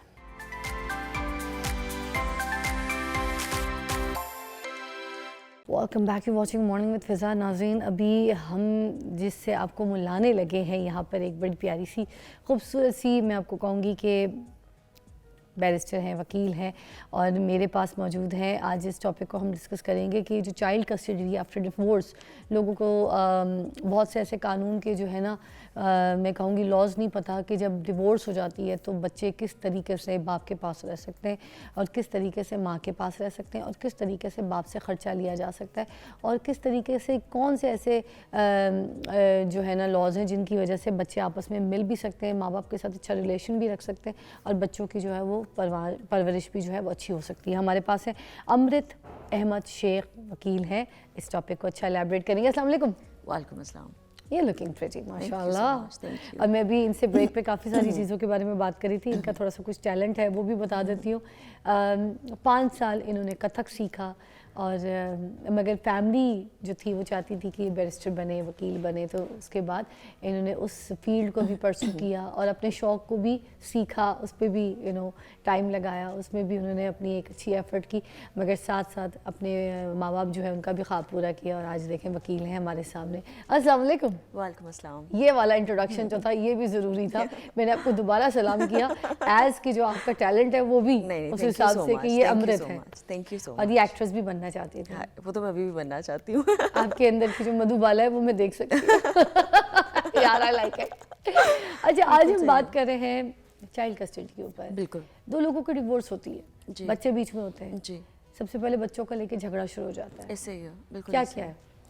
देखिए फ़िज़ा, सबसे पहले तो मैं ये समझती हूँ कि एक तो होता है कि आपने कोर्ट में सेटलमेंट करनी है। कोर्ट में सेटलमेंट होता है कि आप कोर्ट गए, आप लड़े झगड़े, आपने बच्चे की कस्टडी के ऊपर लड़ाई की, आपका गार्डियंस एक्ट है 1890, वो इस चीज़ के सारे हकूक़ देता है, बच्ची के लेकर के भी, बेटे को भी लेकर, हर दोनों चीज़ों को लेके। लेकिन अब हमारे पास ADR है, अल्टरनेटिव डिस्प्यूट रेजोल्यूशन, जिसमें मैं समझती हूँ कि जितना हो सकता है मियाँ बीवी को अपनी सुलह सफाई वहाँ पे करनी चाहिए। तलाक है, जिस तरह के भी मामलात हैं। आप देखिए, जब आप कोर्ट कचहरी में जाते हैं तो बच्चे इतना ज़्यादा जलील और ख़वार नहीं खाली होते हैं, उनके दिमाग में ना वो ट्रॉमा बैठ जाता है। और मैं ये देखती रहती हूँ कि साइकोलॉजिकली उनके दिमाग में जो वो डर होता है वो इतना ज़्यादा इंस्टिल हो जाता है कि जब वो बड़े होते हैं ना तो वो उनकी शख्सियत का हिस्सा बन जाता है और वो डर जाता है, वो उस रिश्ते में ही आने से डर जाता है। और जिस माँ बाप से, जिसमें उसको प्यार चाहिए होता है, जिसको उसको शफ़क़त चाहिए होती है, जिसमें उसको सिक्योरिटी चाहिए होती है, उससे उसको खौफ आना शुरू हो जाता है। और ये मैं देखती हूँ, ये मैं रोज़ देखती हूँ। तो मैं ये समझती हूँ कि सबसे पहले तो पेरेंट्स को जितना हो सकता है इस चीज़ को, ठीक है अब फैसला कर लिया, नहीं रहना, वेरी गुड, एक्सेलेंट, अब एटलीस्ट इसको बाहर जाके आप डिसाइड करें। आप खुदारा बच्चों के सामने वो तमाशा ना क्रिएट करें जो सारी ज़िंदगी के लिए उनके दिमाग में एक ऐसा नासूर बना दे कि वो उस रिश्ते से ही कासिर हो जाए। मगर देखें ना, तलाक से पहले भी सिचुएशंस क्या होती हैं कि पहले तो तलाक नहीं ले रहे होते, इस वजह से भी कि बच्चों का क्या होगा, बहुत सी फैमिलीज ऐसे ये करती हैं। मगर होता क्या, घर को खुद खाना बना देते हैं। ऐसे ही है, बाप जो है माँ को मार रहा है, जलील कर रहा है, अजियत कर रहा है, सब कुछ कर रहा है, टॉर्चर कर रहा है, बच्चों के सामने बच्चे देख रहे हैं, बच्चे नफरत करना शुरू कर देते हैं बाप से, होता है मोस्टली। और माँ जो है बाप को बुरा भला, तेरा बाप ऐसा था, तेरे बाप के साथ शादी करके मेरी जिंदगी खराब हो गई, ये बंदा ही खराब है, ये अय्याश है, ये यूं है, बच्चों के कान भर। अब जब कस्टडी का टाइम आता है तो बच्चों से जब पूछा जाए, बच्चे क्या बोलें कि हमने माँ के पास रहना, बाप, दोनों ने तो एक दूसरे से नफरत करा दी। अब इन सिचुएशन में बच्चे या तो बाप के बिल्कुल खिलाफ हो जाते हैं या माँ के खिलाफ हो जाते हैं। ऐसे ही। तो इस सिचुएशन में बच्चे तो कोई फैसला नहीं कर सकते, बिल्कुल तो नहीं डर कर जाते हैं। सकते, बिल्कुल ऐसे आप सही कह रही हैं, आपने बिल्कुल बजा फरमाया और आपकी बात 100% एक्यूरेट है कि बच्चे तो डर गए ना, आपने सिचुएशन ऐसी बच्चों के लिए क्रिएट कर दी। देखिए फ़िज़ा, जो पेरेंट्स होते हैं, मैं ये समझती हूँ कि हमारे मुआशरे में पेरेंट्स के ऊपर भी थोड़ा ज़्यादा रिस्पॉन्सिबिलिटी डाली जाती है। देखिए there even parenting for the first time, वो भी बेचारे एक्सपीरियंस नहीं होते हैं, उनको भी मुझे लगता है थोड़ा मार्जिन ऑफ एरर देना चाहिए। लेकिन आजकल के ज़माने में क्योंकि मीडिया का दौर है, हर चीज़ रेडिली अवेलेबल है, तो शायद इस वजह से उन पे इस चीज़ की ज़िम्मेदारी और एहसास ज़िम्मेदारी ज़्यादा हो जाती है कि आया कि जब इनको पता है कि इनके मामलात ऐसे हैं तो बच्चे को लेकर ये थोड़े से हिसाब किताब के फ़ैसले करें। The least one parent can do is कि जब वो इस तरह की सेटलमेंट्स कर रहे हैं तो एटलीस्ट बाहर रह के करें, बच्चों को इस चीज़ में कम से कम मुनव्वस करें। और जब ये फ़ैसला हो जाए तो आराम से बच्चे को समझाएं कि बेटा, मैं और आपके अब्बू भी इकट्ठे नहीं रहेंगे, थोड़ा अरसे के लिए हम अलहदा रहेंगे। मैंने एक्चुअली ऐसी एक डिवोर्स देखी है, बच्चे एक्चुअली बड़ा खुश हैं उसमें, छोटी उम्र है उनकी, एक बच्ची की मेरा ख्याल है उसमें 11 साल उम्र है और जो बच्चा है वो मेरा ख्याल है 9 साल का है। और उसमें उन्होंने बड़े तरीके से पहले आहिस्ता आहिस्ता माँ बाप मिलते थे, कम मिलना शुरू हुए, वीकडेज़, वीकेंड्स, और उसके बाद एक टाइम ऐसा आया जब बच्चों को बता दिया कि अब हम इकट्ठे नहीं रहते हैं, बाबा की अपनी एक्टिविटी है, मामा की अपनी एक्टिविटी है, तो अब हम इस चीज़ में, कल को जब वो बड़े होंगे वो समझ जाएंगे कि वो इकट्ठे नहीं है। तरीका है ना, आप तरीके के साथ लेके चलो। आपने एकदम से जी लड़ना भी उनके सामने है, मारना भी एक दूसरे को उनके सामने है, और कल को जब अलहदा होना है वो भी आपने उनके सामने करना है। जो बच्चा है अगर वो देख रहा है कि बाप का भी प्यार मिल रहा है, माँ का भी प्यार मिल रहा है, और एकदम से एग्जैक्टली माँ नहीं है, बिल्कुल बिल्कुल, उसको तो घर में दोनों चाहिए, बिल्कुल। तो बच्चे के ऊपर ट्रॉमा ना हो, बच्चे के ऊपर ऐसी, हाँ वेरी नाइस, एब्सोल्युटली। तो ये पेरेंट्स को भी रोल प्ले करना पड़ेगा, बिल्कुल स्पेशली, बिल्कुल। अच्छा, ये जो गार्डियन एंड वार्ड्स एक्ट होते हैं, ये क्या है? अच्छा, गार्डियन एंड वार्ड्स एक्ट में बेसिकली फ़िज़ा डिस्क्राइब किया जाता है कि जैसे बच्ची की और बच्चे की कस्टडी कैसे लेनी है। मिसाल के तौर पे बच्ची की प्यूबर्टी एज है फ्रॉम 9 to 13 और जो बच्चे की प्यूबर्टी एज है वो है 10 to 14, ठीक है। इसके दौरान बच्चा फ़ैसला और ख़ुद मुख्तार होता है कि वो, क्योंकि बच्ची की ज़रा समझ ज़्यादा जल्दी आ जाती है, अल्लाह ने ऐसी चीज़ डाली हुई औरतों के अंदर, तो वो ये फ़ैसला कर सकती है आया कि मैंने माँ के साथ रहना है या बाप के साथ, लाइक वाइज, क्योंकि ऑब्वियसली पूछा जाता है आपसे, तो इतना आपको शऊर आ जाता है कि आप फ़ैसला कर सको। और उससे पहले जो होती है वो तो ज़ाहिर सी बात है बच्ची ने माँ या बच्चे ने माँ के साथ रहना है। दूसरी इसमें ये चीज़ आ जाती है कि बाप ने ज़िम्मेदारी कब तक बच्चे की उठानी है। बच्ची की ज़िम्मेदारी ताहयात उसकी शादी तक उठानी है, और ये बाप पे हर हाल पे हर हाल पे आप ये चीज़ पे आप अदालत में उनको लेके जा सकते हो, क्योंकि ये उसकी ज़िम्मेदारी है। ऑब्वियसली जितना वो कमा रहा है उसके हिसाब से ये कोर्ट डिसाइड करेगी। और दूसरी तरफ जो बेटा है उसकी ज़िम्मेदारी 18 साल की उम्र तक। अच्छा, और ये कस्टोडियल और नॉन कस्टोडियल पेरेंट्स में क्या फ़र्क होता है? बेसिकली कस्टोडियल एक्ट्स में जो होते हैं, कस्टोडियल में ये आ जाता है कि मिसाल के तौर पे फिज़ा कई सिचुएशंस ऐसी होती हैं जिनमें माँ दूसरी शादी कर लेती है, या बाप की सिचुएशन आती है कि बाप भी कोई दूसरी शादी में मुनव्वस हो जाते हैं। तो उस सिचुएशन में भी बच्चों की रजामंदी देखी जाती है, और साथ ही साथ दादा दादी या कोई और गार्डियनशिप होता है या कोई और गार्डियन होता है सिचुएशन में, उनकी सूरत हाल देखी जाती है कि वो बच्चे की कस्टडी किस तरह लेके जा सकते हैं। लेकिन ये सारे जितने भी मैटर्स हैं ये सब कोर्ट तब डिसाइड करती है बेसिंग ऑन द डिसीजन कि माँ या बाप का रिलेशन बच्चे के साथ कैसा है, उसकी बेसिस के ऊपर ये डिसीजंस लिए जाते हैं। क्या बाप ये फैसला कर सकता है कि माँ से बच्चे नहीं मिलेंगे, या माँ ये फैसला कर सकती है कि बाप से अगर बच्चे बाप नहीं ये प्रूव कर दे कोर्ट में, जो कि हमारे यहाँ जिस तरीके के तमाशे लगते हैं कि ये औरत कैरेक्टरलेस है, ये औरत ठीक नहीं है, इस औरत की हरकत ठीक नहीं है, और ये औरत जो कर रही है वो गलत है और ये बच्चे की परवरिश पे इफेक्ट करेगा, लेकिन जाहिर सी बात है उसके लिए उसको बहुत ज़्यादा जाहिर सी बात है चीज़ें सबमिट करनी पड़ेंगी कोर्ट। अगर बच्चे अदालत में ये बयान दे दे कि हम बाप से नहीं मिलना चाहते या माँ से नहीं मिलना चाहते, बच्चों की तो सुनी फिर जाएगी, अदालत सुनेगी? बच्ची बिल्कुल सुनेगी। इसमें बिल्कुल क्या सुनेगी। देखा जाता है? अदालत मैंने क्या पूछती है? फिजा इससे क्या- एक ऐसी किस तरीके से फैसला मैं हो आपको जाता है? बताती हूँ, एक ऐसी सिचुएशन थी जिसमें बाप असल में बेटी को मारता था, और वो बहुत हमारे पास पर्सनली केस आया था जिसमें एक तरीके से डोमेस्टिक अब्यूज़ भी था, और एक तरीके से मैं अब कहना नहीं चाहती हूँ लेकिन अब जाहिर सी बात है, अब ये माशरा ऐसा कि कहना चाहिए, एक सेक्सुअल अब्यूज़ भी था अपनी सगी औलाद के ऊपर। तो जाहिर सी बात है बच्ची इतनी ट्रॉमेटाइज थी कि वो अपने बाप की शक्ल भी नहीं देखना चाहती थी। जब उनकी बीवी को इस बात का मालूम हुआ, इसलिए जब हम ड्रामों की बात करते हैं ना तो लोग कहते हैं ऐसे ड्रामे, भाई ड्रामे हकीकत से बनते हैं। पहली बात, ये कहीं के टोपियन वर्ल्ड की बात नहीं है, ये हमारे मुल्क की बात हो रही है, और ये बात असल में हो रही होती है। तो उस तरह की सिचुएशन थी, तो the girl didn't want to see, वो अपने बाप की शक्ल नहीं देखना चाहती थी, वो चीखें मार रही थी कोर्ट में, उसने कहा मैंने नहीं देखना, और वो जिस तरह की चीखें मार रही थी वहाँ हर बंदे को समझ आ रही थी कि किस तरह की सिचुएशन है। तो किस तरह जज फैसला कर सकता है कि वो देखे। लेकिन जाहिर सी बात है it will depend on circumstances. कई सर्कमस्टांसेस ऐसे भी होते हैं कि कभी कभार बच्चे को फीड कर दिया जाता है कि ये औरत तुम्हारी दुश्मन है या ये आदमी तुम्हारी दुश्मन है, वो भी बात एविडेंट हो जाती है बच्चे की सेंसिटी देख के, पूछा जाता है उससे। लेकिन इस तरह नहीं कि उसको कटहरे में खड़े होकर सवाल जवाब किए जाएंगे, एक बेसिक सवाल पूछा जाता है, बेटा आपकी किसके साथ मर्जी है, और अगर उस टाइम पे बच्चा जवाब नहीं भी दे रहा तो उसको फोर्स नहीं किया जाएगा, उसकी उम्र के हिसाब से उसको माँ के पास रखा जाएगा, फिर बाद में दोबारा पेशी होगी और फिर पूछा जाएगा। अमृत, एक ब्रेक लेंगे, उसके बाद और भी बहुत से सवाल हैं बच्चों के कस्टडी के हवाले से, तो हम पूछेंगे क्योंकि हमने हमारे माशरे को जो है एक थोड़ी सी रहनुमाई में मदद करनी है, क्योंकि बहुत सी ऐसी बातें, ऐसे लॉज हैं जो मुझे लगता है लोगों को नहीं पता, पढ़े लिखे लोगों तक को भी नहीं ऐसे पता। ही है, बिल्कुल ऐसे तो ही है। खैर आप कॉल भी कर सकते हैं अगर आपके साथ कोई ऐसा मसला है और आपकी कोई ऐसी सिचुएशन है जिसमें आपको समझ नहीं आ रहा कि कानून क्या कहता है, आप किस तरीके से अपने बच्चों की कस्टडी हासिल कर सकते हैं। ब्रेक के बाद पूछते हैं।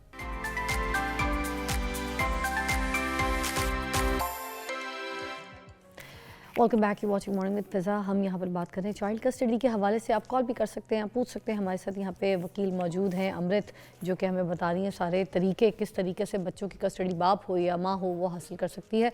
अच्छा, मैं एक और चीज़ पूछना चाहूँगी कि अगर माँ का इंतकाल हो गया है, हाँ जी, या सपोज बाप का इंतकाल हो गया है इन सिचुएशन, तो बच्चे या बच्चा वो ये डिसाइड कर सकता है, वो ये बता सकता है अदालत में कि मैं अपने बाप के साथ नहीं रहना चाहता, मैं जो है ना इसके पास नहीं रहूँगा, आप मुझे कहीं पे भी रखें, या मेरे चाचा के घर दे दें, मुझे मेरी खाला के घर पहुँचा दें, मेरा बाप मेरा ख़र्चा दे दे, मगर मैंने इसके घर जाके नहीं रहना, मैंने इसके पास नहीं रहना। तो क्या ऐसा हो सकता है? फिज़ा बिल्कुल ऐसी सिचुएशन हो सकती है। अब ये सिचुएशन दो सूरत हाल में बनती है। देखिए, जब माँ का इंतकाल हुआ उस टाइम पे बच्चा किसके पास रह रहा था?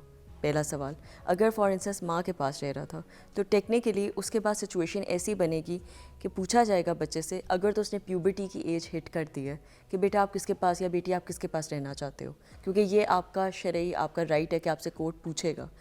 अगर हाउएवर सिचुएशन ऐसी है कि बच्चे की छोटी उम्र है, उस टाइम पे ये देखा जाएगा कि अब आपने दूसरी शादी तो नहीं की हुई, दादा दादी का रवैया कैसा था, और अगर ये चीज़ों पे साबित हो जाएगा, क्योंकि ज़ाहिर है उस साइड से भी कोई नाना नानी या कोई ना कोई मामू या खाला तो कोई लिटिगेट करेगा ना, तो वो ये बात तो प्रूफ करेंगे उनका अटर्नी कि उस साइड के लोग उसका ख्याल नहीं रख पाएंगे जिस तरह हम रख पाएंगे। तो वो चीज़ को जब वो प्रूफ कर लेंगे तो फिर उस बुनियाद पे हो सकता है कि ननियाल की तरफ बच्चा चला जाए।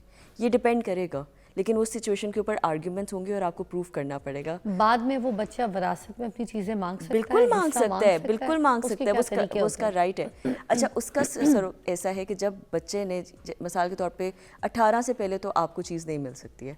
18 के बाद अगर मिसाल के तौर पे बेटा है तो वो अपना कोर्ट में जाए, अपना इनहेरिटेंस का राइट ले। इनहेरिटेंस का एक्ट है आपका, वो आपने जाके अपना बस अपने बाप को लेटर भेजना है और वो आपको मिल जाएगा, और वो आपका राइट है, वो कोई नहीं जा रहा। लाइक वाइज बेटी का भी राइट है। और जहाँ तक इवन खर्चे पूरे करने की भी बात होती है, क्योंकि इस बात पे बहुत ज़्यादा फ़िज़ा मुतालबात है कि जी बाप खर्चे नहीं दे रहा, खर्चे नहीं दे रहा। हाँ, कितना तायुन पैसों का होगा वो कोर्ट डिटर्मिन करेगी, उस चीज़ पे हम बहस नहीं कर सकते हैं। ज़ाहिर सी बात है हमारे यहाँ पे हर चीज़ बहुत शरई होता है, क्योंकि हम लोग इस्लामिक जूरिस्प्रूडेंस को भी साथ लेके चलते हैं ना, तो वो इस वजह से पैसों की अमाउंट कम हो सकती है। लेकिन बाप ने बेटी का ख़र्चा शादी तक और बेटे का ख़र्चा 18 साल की उम्र तक उठाना है, चाहे बेटी की शादी 40 साल की उम्र की हो। जो मर्जी सिचुएशन है। अच्छा, एक कॉल शामिल करते हैं। जी। अस्सलाम वालेकुम। अस्सलाम वालेकुम। जी, क्या कहेंगे, कौन बोल रहे हैं? मैं अनवर इल बात कर रहा हूँ घोड़की से। जी, क्या कहेंगे आज के टॉपिक पे? मैं ये कहना चाहता था जो बच्चों की ये है ना आजकल की, मेरी जैनी जो कह रही है 100% माँ के पास होना चाहिए। माँ के पास होनी चाहिए कस्टडी। जी जी, वो आजकल जो मैसेज चल रही है तो वालिद के पास इतना ध्यान नहीं आता है जो वालिद को बच्चों को टाइम दे। बात सही है, सही कह रहे हैं। That काम जो करता है, आजकल पैसा obviously, कमाता है, ब्रेड एंड बटर के लिए बाहर जाता है मर्द, वो बच्चे obviously, कैसे पालेगा? औरत ही obviously, पाल सकती है, ऐसे औरत ही ही है। तरबियत कर सकती ऐसे ही है, है, बिल्कुल ऐसे ही इसमें है। तो कोई डाउट नहीं है। मगर इस सिचुएशन में अगर डिवोर्स हो जाती है और बच्चे को जो है माँ के हवाले किया जाता है, माँ उनकी देखभाल कर रही होती है सब कुछ, तो क्या अगर ऐसी सिचुएशन में माँ भी अगर जॉब कर रही है तो क्या अदालत कुछ कहती है कि भाई ये जो काम कर रही है तो फिर बाप से इतना पैसा नहीं लिया जाए, बाप से इतना खर्चा नहीं दिया जाए, औरत भी तो काम करी? ऐसी भी कोई सिचुएशन होती है क्या? मियाँ ये मैं कह आपको सकता है बताती हूँ। कि ये तो काम करती है तो उसकी फिक्स मैं आपको जॉब है, बताती हूँ। इसको इतनी इनकम आती है, फिर- फिर मुझसे इतना क्यों लिया जा रहा है? बिल्कुल एब्सोल्युटली फ़िज़ा, मैं आपको एक सच्ची बात बता रही हूँ। कोर्ट्स ना अब बहुत ज़्यादा ना प्रो औरतें हो चुकी हुई हैं, being very honest with you.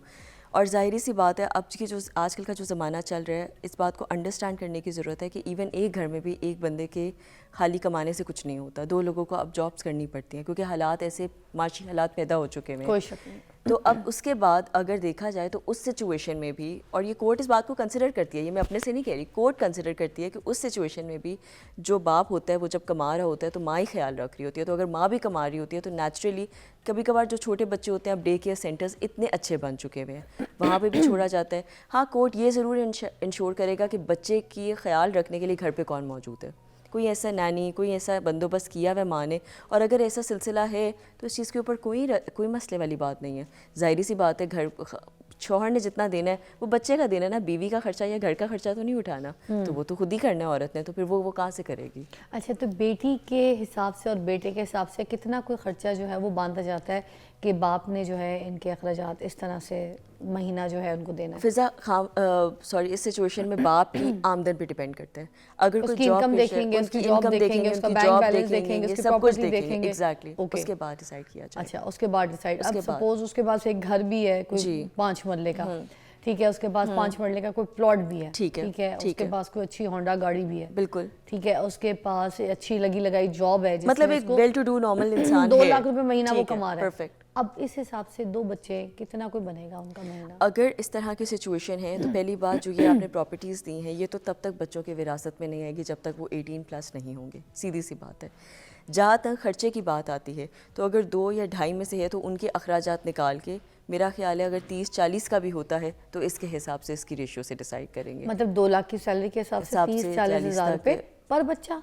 पर बच्चा भी हो सकता है, और कभी कभार अगर उनकी कोई एक्स्ट्रा रेंटल इनकम है जो उन्होंने शो की हुई है, या कोई ऐसी उनकी आमदनी है, तो उसके हिसाब से हो सकता है कि 2 बच्चों का, अगर तो कम है तो फिर 2 बच्चों का, और अगर तो ज़्यादा है तो फिर 1 बच्चे का भी हो सकता है। अब्बास साहब की कॉल है। अस्सलाम वालेकुम। मैडम क्या है? ठीक ठाक, क्या कहेंगे? चाइल्ड कस्टडी के ऊपर बात कर रहे हैं हम।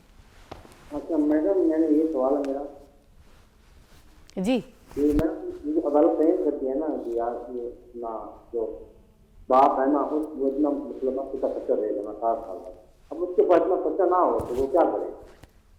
सॉरी, मुझे सवाल बाप की दोबारा समझ बाप नहीं के आई पास पैसा या खर्चा ना हो बच्चों को देने के अच्छा। लिए डिवोर्स के बाद, तो फिर क्या करें, ये सवाल करें आप? जी जी बिल्कुल जी। अच्छा, ये जवाब सुनिएगा अच्छा, जी। अमृत, इस तरह की सिचुएशन के ऊपर पहली बात कोर्ट को ये बात प्रूव करनी पड़ेगी कि बाप के पास वाकई ही कोई आमदनी का ज़रिया नहीं है, और उसके लिए ज़ाहिरी सी बात है कि आपके जो इर्द गिर्द के लोग हैं वो भी इस बात की गवाही देंगे, आपके साथ जो रहने वाले हैं वो भी गवाही देंगे, और साथ ही साथ आपको ये बात कोर्ट को वाकई प्रूव करनी पड़ेगी कि मेरे पास कोई जॉब नहीं है, क्योंकि कोर्ट भी आपका बैलेंस एंड चेक करेगी, हर चीज़ करेगी, आपके आईडी कार्ड सर्कुलेट होगा, उसके पे साफ पता चल जाएगा आप एक्चुअली कहीं जॉब कर भी रहे हैं या नहीं कर रहे हैं।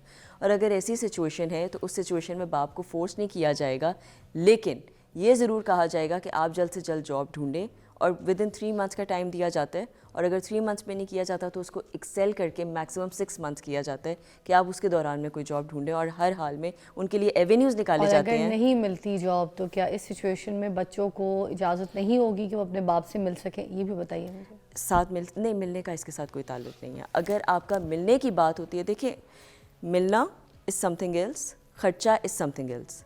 मिलने का तायुन खर्चे से बिल्कुल नहीं है। मिल सकते हैं, वो बिल्कुल मिल सकते हैं, जैसे कोर्ट डिसाइड करेगा, वीकेंड्स के ऊपर या 3 डेज़ इन अ वीक, ठीक है, या आपस म्यूचुअल अंडरस्टैंडिंग भी हो सकती है।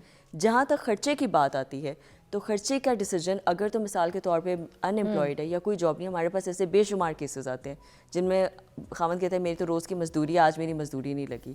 कोर्ट उस सिचुएशन में कभी कभार इस तरह होता है कि आपको ऐसे लोग दे देता है जो आपकी मदद करते हैं जॉब ढूंढने में, और आपको टाइम दे देगा 3 माह या 6 माह, और साथ ही साथ आपके साथ जो लोग आएंगे उस टाइम पे, कोई दादी दादा या कोई चाचा बड़ा ताया या कुछ होगा, उनकी जिम्मेदारी लगा देगा कि आपने खर्चा उठाना है। मोहसिन की कॉल लाहौर से। अस्सलाम वालेकुम जी, क्या कहेंगे? जी मैं कोई बहुत है सवाल ये है कि अगर कहीं हम बेटी को दूसरी शादी करती है तो उसके ऊपर इसका होगा बाप दूसरी शादी कर ले? के हिसाब से हाँ, आदमी को क्यों फैसला नहीं करते हैं? मुझे पीसीआर से सवाल समझाइएगा, क्या कह रहे थे? बच्चे किसके पास जाएंगे अगर माँ बाप में से कोई शादी कर ले? अच्छा, या ये दोनों बिल्कुल ही शादी करें? बिल्कुल बिल्कुल बच्चे किधर जाएंगे? कोई मसले वाली बात कानून नहीं क्या है। कहता है?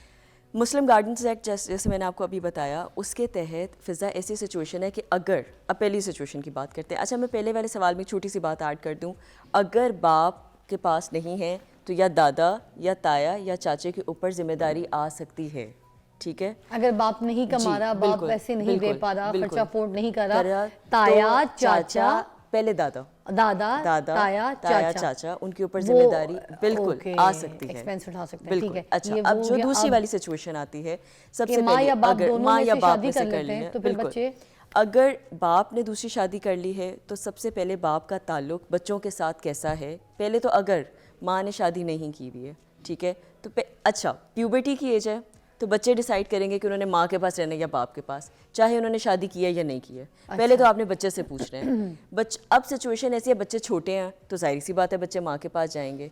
अगर माँ ने दूसरी शादी कर ली है सिचुएशन में, तब भी बच्चे माँ के पास जाएंगे। अगर तब बाप भी- कहता है कि इसने दूसरी शादी कर ली है, मैं नहीं चाहता कि मेरी बेटी जो है बिल्कुल, वो किसी बिल्कुल, गैर शख्स के बिल्कुल। शेल्टर में पले, तो जब वो बंदा तक- ठीक नहीं है, वो बिल्कुल, बंदा खराब है बिल्कुल। जिससे मेरी बीवी ने शादी की है, बिल्कुल। अब ये जो है बच्चे नहीं जाएंगे। फिर उस सिचुएशन में भी जब तक बच्ची प्यूबर्टी की एज हिट करती है, यानी कि जब वो अपने हवास में आएगी 9 से 10 साल की उम्र में, तब वो बताएगी उसने वाकई माँ के साथ रहने या बाप मगर के उससे साथ। पहले फिर उधर ही रहने देंगे। उससे पहले उसके पास तो माँ माँ के इस पास रहेगी। दौरान ये वो भी केस लड़ेगी, जवाब देगी, या फिर वो भले कुछ करे ना करे, कोई एक्शन करे ना करे, कोर्ट नहीं, ने यही इसमें दो फैसला चीज़ें देना है। हैं फ़िज़ा, कि अगर मिसाल के तौर पे माँ के ऊपर कोई ऐसे इल्ज़ामात थे या कोई ऐसी उनकी हरकत थी जिसकी बुनियाद के ऊपर आपको लगे आपकी बच्ची की नशोनुमा या आपकी बच्ची की सेहत या आपकी बच्ची की तरबियत के ऊपर आवाज़ उठाई जा सकती है, तो बाप के ऊपर ये जिम्मेदारी बनेगी उस सिचुएशन में कि वो प्रूव करे कि माँ के साथ ये मसले मसाइल वो हैं अपनी custody के लिए फिर केस लड़ बिल्कुल, सकता है। एब्सोल्युटली। लेकिन ये सिचुएशंस आती हैं, बिल्कुल आती हैं, जिन सिचुएशन में माएँ खुद कहती हैं कि हमें नहीं चाहिए, आप प्लीज संभालें। ठीक है, अच्छा। एग्जैक्टली, बहुत ऐसी सिचुएशंस हैं अच्छा, वो अबैंडन कुछ कर कुछ देते हैं। सिचुएशन ये भी है कि डिवोर्स हो गई है, तो माँ जो है कोशिश करेगी बच्चों को बाहर लेके जो है ना चले जाए हाँ, मुल्क से, या बाप absolutely. कोशिश करेगा मुझ से बाहर निकालने मैं एक बच्चों आपको को। ऐसी सिचुएशन की situation मैं में आपको एक क्या? ऐसी सिचुएशन की बताती हूँ, बस उनका एक सवाल का जवाब। और अगर बाप ने दूसरी शादी कर लिया मिसाल के तौर पे, और माँ ने इस सिचुएशन में नहीं की हुई है, बच्चा अगर बड़ा है बालिग है तो उससे पूछा जाएगा। अगर बच्चे से मिसाल के तौर पे नहीं पूछा जा रहा और माँ बाप ने फैसला करना है, इस सिचुएशन में भी फिर माँ को प्रूव करना पड़ेगा कि मिसाल के तौर पे अगर बाप के पास बच्चा रहना चाहता है, अगर तो बच्चे की मर्ज़ी है कि तो बाप इस काबिल नहीं है कि बच्चे को रख सके, और नहीं तो आइडियल सिचुएशन यही है कि वो माँ के पास रहेगा। ओके, अब ये जो मुल्क से बाहर अब जो लेके मुल्क से बच्चों बाहर को मेरे पास भागने एक की ऐसी कोशिश करती हैं, सिचुएशन आई कुछ माएँ थी, कुछ बाप, बिल्कुल क्या कहेंगी? ऐसी सिचुएशन एक आई थी जिसमें मियाँ बीवी के आपस में बहुत ज़्यादा मसले मसाइल थे, एंड बाप ने दूसरी शादी कर ली थी और माँ को बच्चों की कस्टडी भी नहीं लेने दे रहा था। हाउएवर उसने किसी ना किसी तरीके से कोर्ट के थ्रू बच्चों की कस्टडी ले ली। कस्टडी इस तरह थी कि कुछ महीनों के लिए आई थी, क्योंकि बच्चे असल में बाप के पास रहना चाहते थे। उसका रीज़न ये था कि बाप, देखिए वजह जब बच्चे छोटे होते हैं ना, 9 या 11 साल के भी, उस टाइम पे भी बच्चे देख रहे होते हैं, अच्छा पापा ने हमें ये लेके दिया, पापा में यहाँ लेके गए, पापा ने यूँ किया, वो जैसे आप इंक्लाइंड हो जाते हो। हालांकि वो माँ ऐसी बात नहीं है, जितना माँ मोहब्बत करती है बाप भी, मैं ये नहीं कह रही हूँ, उतनी ही मोहब्बत करते हैं, लेकिन एक होता है ना कि एक नर्चर फीलिंग, वो आपको अपनी माँ से ही आती है।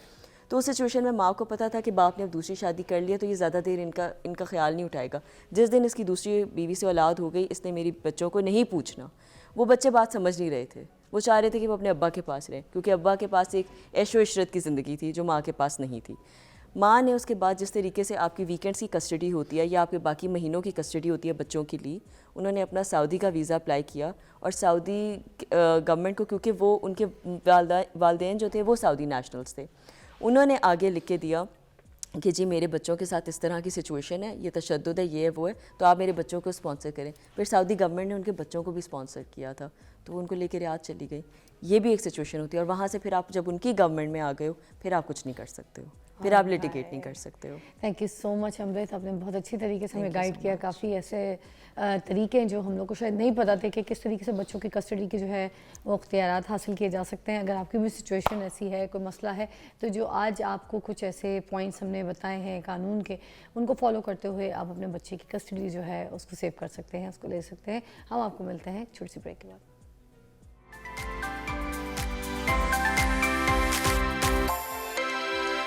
नाज़रीन, आपको पता है क्या हो गया है, क्या नहीं हुआ? बताऊं, पंजाब हुकूमत जो है उसने फ़ैसला किया है कि जो भिखारी हैं उनके ख़िलाफ़ सख्त कार्रवाई की जाएगी।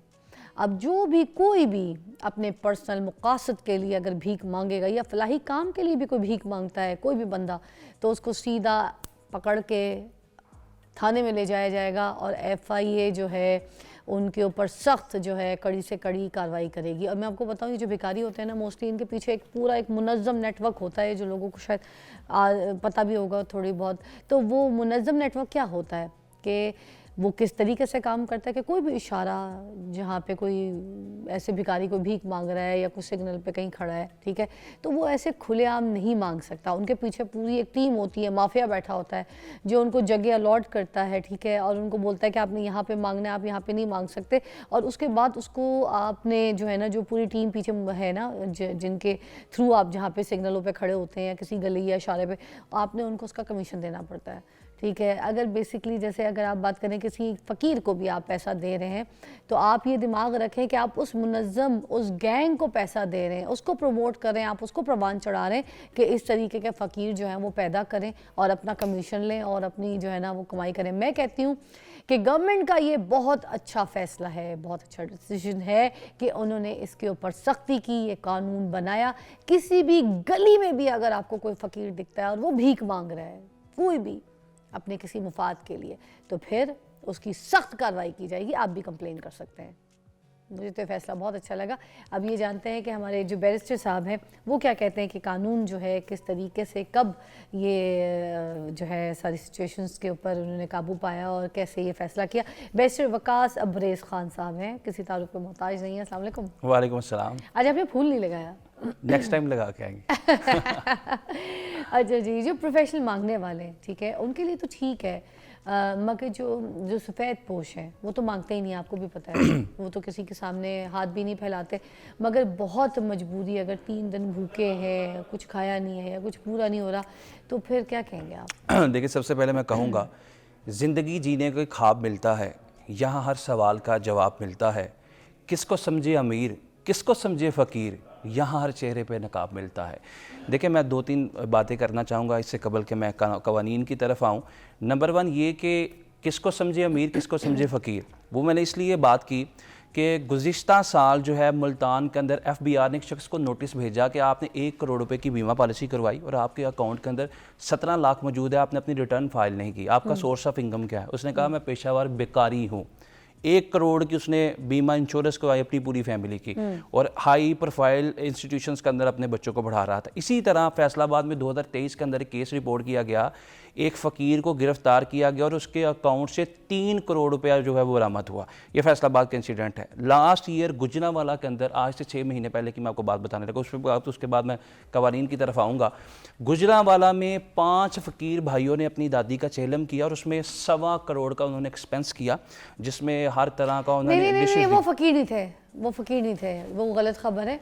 मैंने उन लोगों के साथ बात की, पर्सनल मेरी उनसे पूरी कॉल पे भी बात हुई, मैंने उनको शो पे भी जो है ना लाइव किया, उनसे मेरी पूरी बात हुई। वो खानदानी अच्छे घर के खाते पीते लोग हैं, वो फ़कीर नहीं थे। वो पूरा जो मीडिया के अंदर जो पूरा देखिए, बिल्कुल मीडिया के अंदर सारी जो इमेज पोर्ट्रेट की गई, इसी तरह हमारे सबसे क्रेडिबल हमारा उनसे माफ़ी भी मांगे, और हमारा जो सबसे ज़्यादा एक क्रेडिबल इंस्टीट्यूशन है जो कि हमारी डॉन न्यूज़ इंग्लिश पेपर, उसने इंकशाफ किया गुज़िश्ता साल कि पाकिस्तान के अंदर 38 मिलियन लोग जो हैं वो गदाकारी के प्रोफेशन से वाबस्ता हैं। इसी तरह आप सेनेट की एग्जांपल ले रहे, सेनेट ऑफ पाकिस्तान ने ये कानून साजी की गुज़िश्ता साल जुलाई के महीने के अंदर 2024 के अंदर सेनेट ऑफ पाकिस्तान ने द फ्लोर ऑफ पार्लियामेंट ये चीज़ का इंकशाफ किया कि पूरी दुनिया के अंदर जितने भी गदागर या फ़कीर या बेकारी जो हैं वो अरेस्ट हुए, डिटेन हुए, 90% का ताल्लुक पाकिस्तान से है।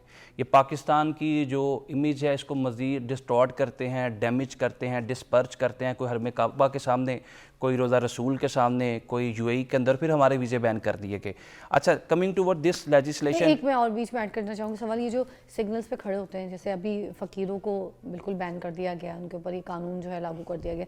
अब ये जो शीशे ज़बरदस्ती के साफ कर रहे होते हैं, वाइपर लगा रहे होते हैं गाड़ी में, ठीक है, दिखा तो रहे होते हैं कि काम करें, मांग भीख ही रहे होते हैं, उनका भी तरीका तो भीख होता है। कोई ना कोई चीज़, कोकोनट बेच रहे होंगे, ठीक है, कोई छल्ली बेच रहा होगा, कोई कुछ बेच रहा होगा, कोई ऐसी चीज़ बेचने की कोशिश, मगर मांगते वो भीख हैं, ठीक है। माचिस की डब्बियाँ लेके खड़े हो जाएंगे, माचिस बेचें, भीख, आपको भी पता बिल्कुल है। इसी तरह तो ये भी क्या इनके ऊपर लागू होता है कि वही जो भिखारियों के ऊपर है इनके ऊपर भी है? बिल्कुल इसी तरह। देखिए, जो 1958 के अंदर ये कानून बनाया गया था जनरल यूभांग के दौर के अंदर, फिर उसके बाद इसकी जो सज़ा थी वो 3 साल थी और ये काबिल ज़मानत जुर्म था। एक तरफ से आपको गिरफ्तार किया गया, दूसरी तरफ से कोई शख्स आपके पीछे आया, आपने अपने में चल के भरे और आपको ज़मानत दे दी गई।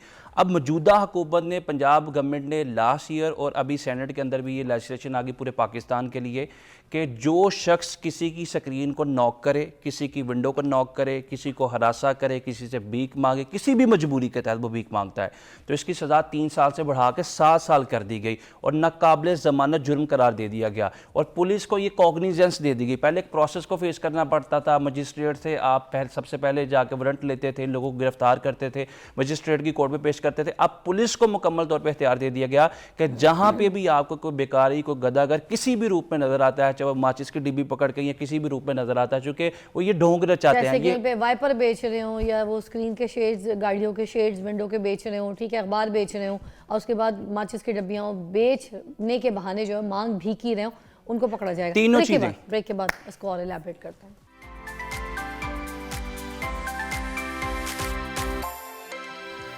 गदागरी के ऊपर बात कर रहे हैं, बैरिस्टर साहब हमारे साथ मौजूद हैं। मुझे बताइएगा, मुनज़्ज़म गदागरी और इनफरादी गदागरी में क्या फ़र्क है? देखिए, मुनज़्ज़म जो गदागरी है उसमें आपके पीछे गैंग हैं, माफियाज़ हैं, डिफरेंट सरगना हैं जो कि नाइट की शिफ्टिंग पे कुछ लोगों को उतार के जाते हैं, किसी को मॉर्निंग शिफ्ट के अंदर, किसी को दोपहर की शिफ्ट के अंदर, जो आधे पैसे इनको देते हैं, आधे पैसे अपने पास रखते हैं, जिन्होंने इसको गदागरी को एक इंडस्ट्री के तौर पे, एक प्रोफेशन के तौर पे ऑप्ट किया है, डिफरेंट चौकों चौराहों के ऊपर ड्यूटीज़ लगाई हैं। फिर इन लोगों को वो प्रॉपर टीचिंग, प्रीचिंग और ट्रेनिंग के प्रोसेस से गुजारते हैं। फिर इन लोगों को मुकम्मल तौर पर वो 3 वक्त की रोटी भी देते हैं, वो तमाम अखराजात बर्दाश्त करते हैं और डिफरेंट सिग्नल्स पर उतारते हैं इनको, या डिफरेंट चौकों चौराहों पर। कमा लेता है एक फ़कीर अगर इस तरह की भीख मांग रहे होते हैं देखिए और इस ये चीज़ पूरा का एक गैंग है, इस चीज़ की एक कभी बंदा कितना कुछ कमा देखें लेता है? वो मैं और आप जो एक अंदाज़ा ही इसके ऊपर कर सकते हैं कि अगर एक शख्स जो है वो दिहाड़ी लगाता है 2000 की, 2200 की, 2500 की, तो एक फ़कीर कंपैरेटिवली जो है वो 3500 से 4000 कमा लेता है।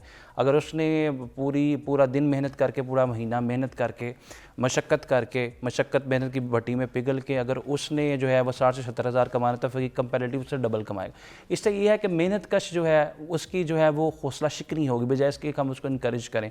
जो लोग स्ट्रगल करते हैं, जो लोग स्ट्राइव करते हैं, पूरा दिन जो है जून जुलाई की गर्म दोपहरों में और सर्दियों की ठठराती शामों में मेहनत करते हैं, वो समझते हैं कि ये लोग जो है 38 मिलियन के करीब लोग जो हैं इस वक्त एसोसिएटेड हैं, एफिलेटेड हैं इस प्रोफेशन के साथ। हम लोग भी फिर यही काम कर लें। तो लिहाजा मैं ये समझता हूँ कि गवर्नमेंट जब इन लोगों के गिरद घेरा तंग करेगी, इनको गिरफ्तार करेगी, अदालतों में पेश करेगी, प्रॉपर प्रोसिक्यूट कराएगी, अदालत इनको कॉन्विक्ट करेंगे, 7 से 10 साल की सजाएँ देंगे और 30 लाख तक जुर्माना करेंगे, तो इन लोगों को जो है एक इबरतनाक, अंदेशनाक और कर्बनाक इमेज इंप्रेशन ज़रूर मिलेगा कि रियासत ने कमर कस ली, रियासत ने आस्तीनें चढ़ा ली, कफ़े उठा ली और जो है हमारे खिलाफ इन्होंने कमर कस ली। उन्होंने फैसला कर लिया कि अब जो है वो गदागरी से रिलेटेड जितने भी माफिया सरगना इसकी कमर तोड़ दी, अभी जो बिल मंजूर हुआ है इसके खिलाफ अगर देखा जाए तो फिर क्या ये जो पुलिस है, ये जो FIA वाले हैं, इनके इख्तियारात में भी इजाफा हो जाएगा? बहुत ज़्यादा इजाफा कर दिया गया। FIA को जो डोमेन थी उसकी जुरिस्डिक्शन फॉरेन कंट्री में जितने भी ये लोग भीख मांगते हैं, गदागरी करते हैं, पाकिस्तान की नेशनली या इंटरनेशनली इमेज को या पोर्ट्रेट को डिस्पर डैमेज या डिस्ट्रॉय करने की कोशिश करते हैं, FIA को मुकम्मल तौर पर यह इख्तियार दे दिया गया कि उन लोगों को डिपोर्ट करवाएं और जब वो पाकिस्तान आए तो उनका जो ID कार्ड है, यहाँ तक मेरे ख्याल में प्रपोज अमेंडमेंट्स के अंदर ये भी एक एलिमेंट जो है वो पॉइंट ऐड किया जाएगा कि इन लोगों की जो नेशनैलिटी है वो भी शायद इनको ब्लैक लिस्ट कर दिया जाए, इसके बाद वो बैरून मुल्क ही ना जा सके। तो मैं ये समझता हूँ कि बड़ा अच्छा इक़दाम है। बैरून मुल्क जो भीख मांगते हैं, जो हमारे मुल्क के अंदर भीख मांगते हैं, वो तो 24 अगस्त 2024 के अंदर कानून पास कर लिया गया था, वो इन्फोर्स हो चुका है। उसके बाद मैं ये समझता हूँ कि जिस तरीके से पंजाब पुलिस जो है वो हरकत में आई है और एक दो नहीं बल्कि मैंने दर्जनों FIR इस वक्त देख ली हैं जिसमें सेक्शन 9 के तहत 1958 का जो कानून था जिसमें अंदर अमेंडमेंट की गई पंजाब हुकूमत की तरफ से, सेनेट ने भी अमेंडमेंट प्रपोज कर दी, उसके मुताबिक सेक्शन 9 के तहत जो है मुतद्दद FIR मैं खुद देख चुका हूँ और मैं ये समझता हूँ बतौर स्टूडेंट ऑफ लॉ कि अगर इस तरह इबरतनाक दर्दनाक इनको सजाएं दी जाएंगी 10-10 साल आखिरी सवाल, अगर जैसे मैं किसी सिग्नल पे देखती हूँ या कोई भी देखता है या किसी गली मोहल्ले में कोई भीख मांगता हुआ किसी को देखता है, किसी की बेल बजाता है, दरवाज़ा खटखटाता है या कहीं खड़ा होता है या किसी जगह ऐसे कि मेरी बच्ची को जब स्कूल से पिक करने जाती हूँ, आपको पता है मोस्टली स्कूल्स के बाहर बहुत ज़्यादा फ़कीर खड़े होते हैं, तो अगर किसी फ़कीर को हम देखते हैं तो क्या हम 15 पे कॉल करके इनको पकड़वा सकते हैं या फिर मुझे थाने जाना पड़ेगा? बिल्कुल 15 पे आप कॉल कर सकते हैं, चूँकि ऐसा कोई भी इकदाम जो कि जुर्म के नेचर के अंदर, क्राइम या ऑफेंस की जो है जुरिस्डिक्शन या एम्बिट के अंदर आता है, आप 15 पे कॉल करके लॉ इन्फोर्समेंट एजेंसी को इन्फॉर्म कर सकती है। कोई भी किसी किस्म का कानून, चाहे वो पतंगबाजी का कानून हो, हरासमेंट का कानून हो, तो ऐसा तो नहीं होगा कि लोग बोले बीबी जी आप हमारे साथ थाने चलें, वहाँ आइए, ठीक है, आप रिपोर्ट लिख के दें, साइन करें, आप कंप्लेंट दर्ज कराएं। जब भी जो भी इन्फॉर्मेंट है उसका नाम हमेशा सीगा राज के अंदर रखा जाता है और पुलिस ऑफिसर्स पे, लॉ तो इन्फोर्समेंट जहाँ एजेंसीज पे फकीर देखा गया है, जहाँ कोई सिग्नल में कोई ऐसा गैंग देखा गया है, जहाँ पे कोई फकीर, कोई बच्चा भीख मांगता देखा गया है, तो हम 15 पे कॉल करके रिपोर्ट कर सकते हैं और हमें करनी चाहिए, हमें करनी चाहिए। अगर हम चाहते हैं ये बच्चे हमारा कल का फ्यूचर बने तो इनको इन गैंगों के हवाले नहीं करना चाहिए कि यहाँ पर ये इन गैंग्स के अंदर शामिल होके तो गदागरी करें, भीख मांगे और हमारे इस मुल्क का फ्यूचर ख़राब करें। आपसे मुलाकात करती हूँ कल, अपना बहुत ख्याल रखिएगा। Thank you so much.